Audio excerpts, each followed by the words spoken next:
I am constantly having to move my models around because mostly Kitty is always messing with them. I guess you could say that she is a wildcat. I'm gonna rank every coaster and give them a review. Every drop and every hill, every launch and every loop.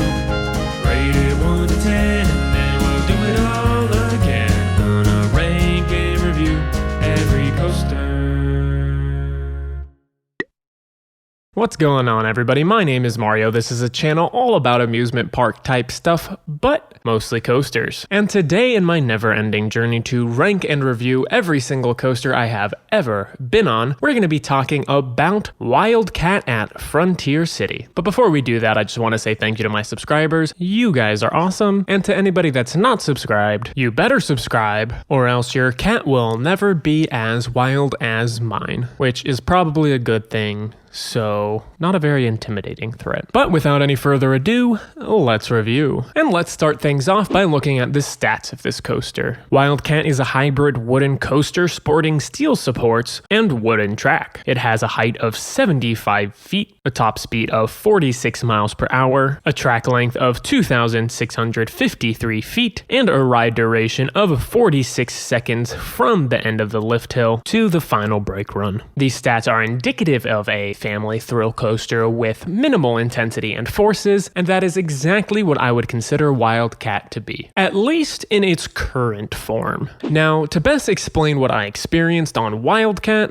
it's actually helpful to understand what I didn't experience. This coaster originally operated at a park in Kansas City, Missouri that I had never heard of before. Fairyland Park was the original home of Wildcat, and it permanently closed in the late 1970s. Wildcat, however, was revived and reopened in Frontier City in 1991, featuring a heavily modified layout to fit in its new home. The modifications, however, do not stop there, with Wildcat undergoing multiple updates to its track profiling, layout, and even its scenery over the 30-plus years that it has been operating at Frontier City. The first change that I wanted to talk about is the removal of the coaster's Double Down finale in favor of a block break. From the viewpoint of somebody that never experienced the removed element, this seems to be one of the most notable modifications. In its original Frontier City form, this seemed to have provided airtime at 3 different points. Once on the initial hill, another pop on the descent into the trench, and a final moment of airtime coming up into the station. Currently, instead of the double down, the ride has a flat brake run that brings you to a jarring complete stop. Now, this block break was necessary for the ride to operate with 2 trains instead of the initial maximum of 1 train, but it did come at the cost of completely eliminating all of the aforementioned airtime. And now, instead of flying into them, the coaster just crawls into the trench and the station. Another removed element was a double up following the ride's first hill that had to have provided a pop of airtime. The first, smaller hill has since been removed, resulting in a more gradual and tame ascent. On the cosmetic side of things, Wildcat